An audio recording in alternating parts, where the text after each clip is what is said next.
Hello, my name is Nagmeh Samenirad, and I am a teacher candidate in elementary flag cohort at UBC. I am hard of hearing, so I wear hearing aid in both of my ears, and I do have a card provider in my classroom. So it's someone who sits beside me and type everything that anybody else in the classroom speak.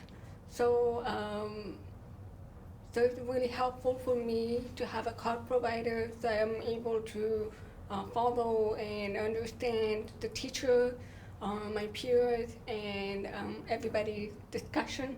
So it's very helpful for me. Um, So Nagmeh, it's really interesting that you've chosen a second language program. yeah. Can you tell us a little bit about how that happened? um, um, I, I've learned French when I was 11 years old because my family moved to France and I spent learning French in elementary school and I grew up in a normal school and normal here in school. So I mostly rely 100% on lip reading.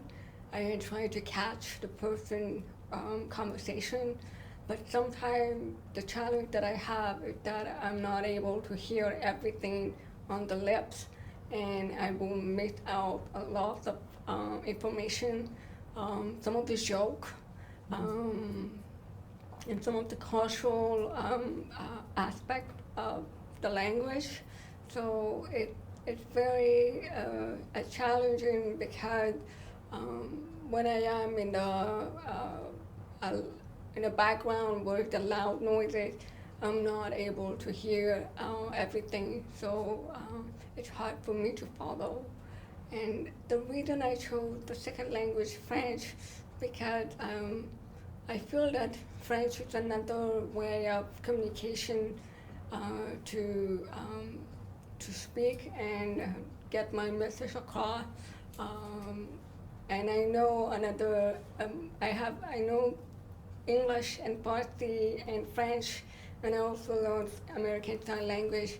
So for me, it's a big thing to learn as much as more language as I can because it helped me a lot of opportunity to communicate and connect with people, whether it's in the French language or English or in Farsi or in the deaf community, American Sign Language.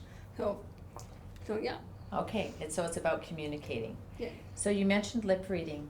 Tell us how, as instructors, we can really make sure to give you the best chance of understanding. You said it's not 100%, Yeah. but what are some things, some reminders that you can give us? I think the most important part is that the teachers speak clearly and loud enough for me to hear, and also the teacher's face towards me.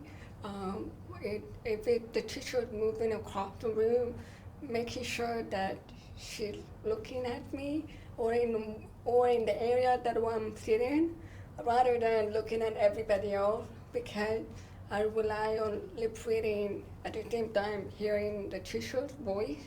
So it would be great if they, if you're looking at me and facing to me, rather than turning the head around or having their back, if they're writing something on the board and they have their back, even though whatever they're writing, it's whatever they're saying. So in that case, it's okay. But I mean, if it's something else, so I really appreciate if they say it first and then write it down on the board.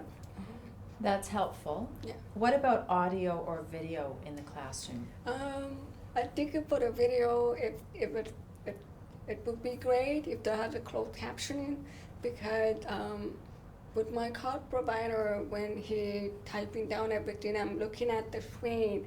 I'm not able to see the video at the same time reading what's going on.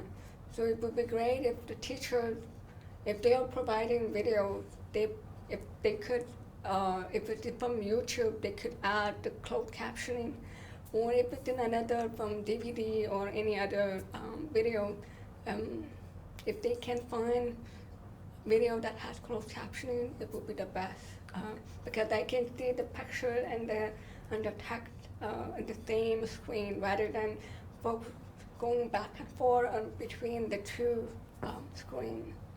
And just as a last question, working with your peers in groups, doing group work, are there some, is it the same advice that you would say as face you directly? Well, I think that my challenge in the classroom and in group discussion is that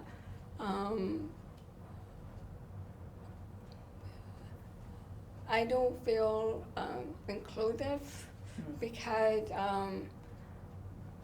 in a group discussion we discuss for 10 minutes and then they all of a sudden they said we have to move the table.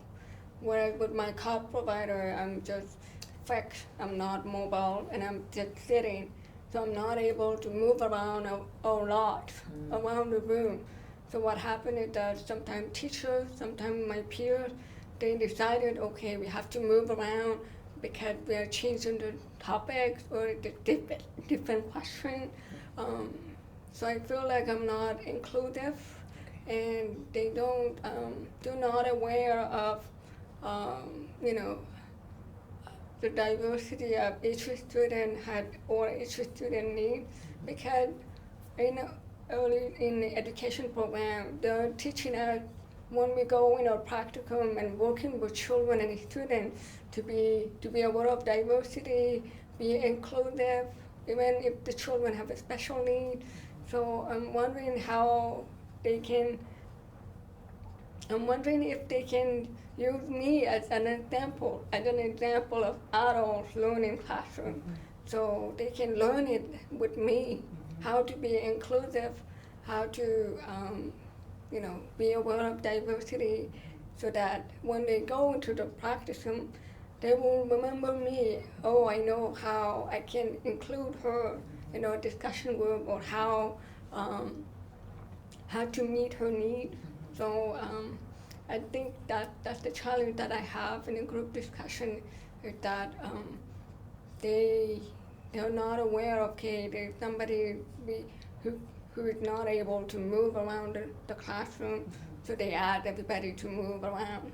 So that's the big challenge I have. Well, I think that's a good place to conclude, is that you're really talking about modeling here on campus what in fact we need to live as teachers, all of us. Yeah. So thank you very much. Was there something you wanted to say? I think for me, it's not a general thing. I personally like to have a small group discussion, because in a small group, I'm able to really understand and participate in a discussion. Whereas if it is a big group, I may not, follow what's going on, because my card provider it's a little bit behind due to there's a time delay for typing everything everybody is saying, and by the time I want to say, it's too late. Right. Or if it's a teacher asking me a question, they need to be mindful that there's a time delay, that I'm not able to answer right away. Just because my card provider is processing the conversation into a text, Right. and I'm reading the text. Yes. I'm trying to think, okay, how can I answer that question? Right. And by the time I answer, she's asking Moved somebody on. else. So I feel like, okay, it's a challenge, and this is not equal. What you're doing is helping to raise awareness about this Nagmeh, and Yeah. that is going to help, I think, all of us, Yes. hopefully, Yeah. to be more aware Yeah. and inclusive. Thank you very much. Thank you so much for your time. Thank you. Yeah, Thanks. thank you.